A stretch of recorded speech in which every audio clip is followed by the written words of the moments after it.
Чүйдө массалык башаламандык уюштуруу менен бийликти күч менен басып алууну көздөгөн жаран кармалды. Кече кечинде өрт чыккан кардиология институтуна буга чейин өрт коопсуздук эрежеси боюнча эскертүү берилип, айып да салынганы ачыкталды. Жакында президенттик аппараттын жыйыны өтүп, жооптуу кызмат адамдарынын ишине баа берилет.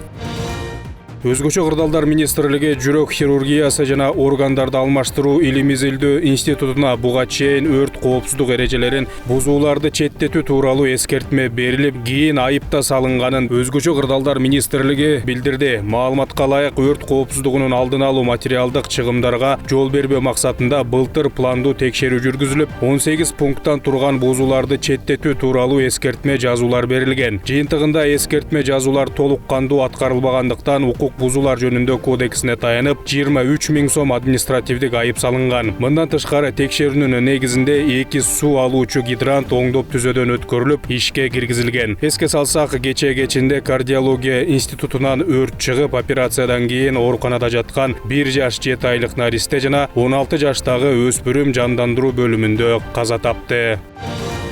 Бийликти күч менен басып алууну көздөгөн жана массалык башаламандык уюштурууга шектүү жаран кармалды. Бул тууралуу Ички иштер министрлиги маалымат таратты. Мекеме билдиргендей, 14 январда Чүй облустук ички иштер башкы башкармалыгынын социалдык тармактарга мониторинг жүргүзүү учурунда Берик Держинский деген фейк аккаунт аркылуу өлкө жетекчилигинин дарегине карата терс маанидеги материалдар жарыяланып тургандыгы тууралуу ыкчам маалымат келип түшкөн. Факт дароо каттоого алынып, кылмыш жаза кодексинин массалык башаламандык боюнча кылмыш иши козголгон. Тергөө учурунда материалдар Берик Держинский фейк аккаунтунда Facebook социалдык тармагында жарыялангандыгы аныкталган. Ал аккаунт 50 жаштагы кишиге таандык болгон. Аккаунтта бийликти күч менен басып алууга багытталган жана бийликтин мыйзамдуу талаптарына баш ийбөөгө, массалык башаламандыкка чакырган терс билдирүүлөр жарыяланган. Соттук лингвистикалык экспертизанын корутундусу боюнча бул публикацияларда азыркы бийликти кулатууга жана массалык башаламандыкка чакырыктар болгон аныкталган. Ыкчам издөө иштеринин жыйынтыгында милиция кызматкерлери тарабынан шектүү адамдын өздүгү аныкталып, мурда бир нече жолу соттолгон жаран кармалып, анын үйүн тинтүү учурунда кылмыш иши боюнча маанилүү далил жана элдик кеңеш кыймылы уюмунун күбөлүгү табылган.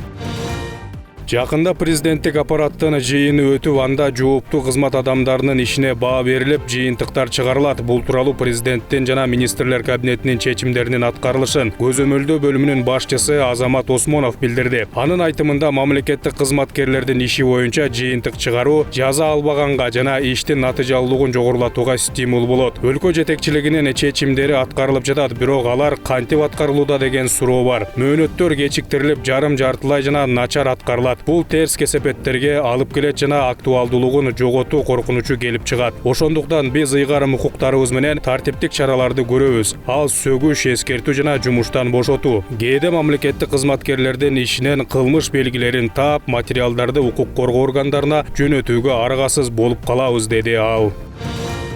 Ошондой эле Азамат Осмонов бир нече жолу мыйзам бузган аткаминерлердин айлыгын кыскартуу ыкмасын колдонуу пландалып жатканын билдирди. Анын айтымында, эгерде аткаминер экинчи ирет сөгүш алса, кызматтан кетиши керек. Бирок ченемдик укуктук актыларда андай нерсе каралбай калган. Биз дисциплинардык чараларды модернизациялоо ыкмасын киргизип жатабыз. Тагыраагы аткаминерлерге сөгүш жарыяланса, анын айлыгы кыскарып, бонустардан ажырайт. Бул нерсе чиновниктерге мотивация берет, деди Осмонов. Ал ошондой эле бул механизмди административдик укук бузуулар жөнүндө кодекске киргизүү каралып жатканын кошумчалады.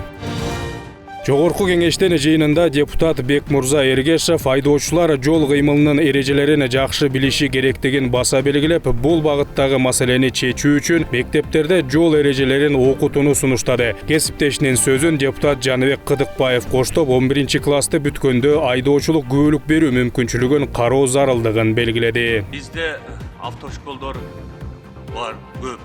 Бардык областтарда, региондордо бар да. Ушул мектептерден, чоң класстардан баштасак дейм да. Ушул автошколдор барып, мектептерде бир жумасына, же болбосо айына бир жолу сабак өтүп, ошо жол эрежелерин үйрөтүп, ошол мектептен үйрөтсө да, себеби баары эле мектепти бүткөндөн кийин баарын эле машина айдагысы келет экен да. Аны айдаш үчүн албетте бүгүнкү күндө жол эрежелерин билиш керек болуп атат. Себеби бар жок көйгөй ошодон болуп атат. Кырсык дагы, жолдо жүрүүнүн эрежелери дагы көбүн эсе мисалы үчүн чоң шаарларга келгенде, региондордон келгендер баягы жол эрежелерин билбей кыйналып атышат да. Жол эрежелери боюнча ушуну бир мектепке киргизсек депчи. Мен да ошого кошулат элем, анткени мурун Союз убагында ошондой окуу бар эле, правиларды окутуп, праваларды беришчү эле да. Бизде акыркы учурда өтө эле жол эрежеси бузулуп, билбегендер өтө көп болуп атат да. Мына экзамендерден өтө албай жатышат. Шуну 10-11 класска киргизип койсо, 2 жыл окушса ошо правила боюнча. Азыр эми замандын талабы ошондой болуп калды. Азыр балдарыбыздан деле сурасак, келечекте эмне машина айдайсың деп кыздарыңан сурасаң да уже машинанын үлгүлөрүн айтып жатышат да. Өзүңүз даже керек болсо сиздин деле неберелериңиз, балдарыңыздардан сурасаңыз, алар уже эле айтып атат кенедей чагында элечи. Мен бул машинаны айдагым келет деп. Ошон үчүн ошону мектепке эле киргизип койсо жакшы болот эле да. 10-11 класс. Бир 11 класста бир мындай өзүнүн каалоосу менен кылып койсо, эрежени окуй берсин, бирок 11-ди бүтүп атканда эгер права алгысы келсе, анда экзамен тапшырып праваны берип койсо жакшы болот эле да.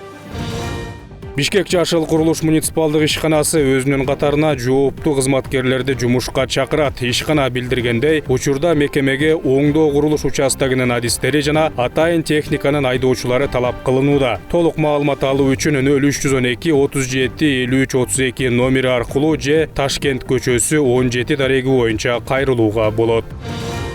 Кытайдын Харбин шаарында өтүп жаткан кышкы Азия оюндарында хоккей боюнча Кыргызстандын курамасы 7-орунга ээ болду. Дене тарбия жана спорт департаменти билдиргендей, Кыргызстандын курамасы 1-турда Кувейтти 9-8 эсебинде, 2-турда Бахрейнди 29-0, 3-турда Сингапур командасын 11-2 эсебинде утуп алган. 4-турда Гонконгду 6-5 эсебинде жеңип, чейрек финалда Түштүк Кореянын командасына утулуп калды.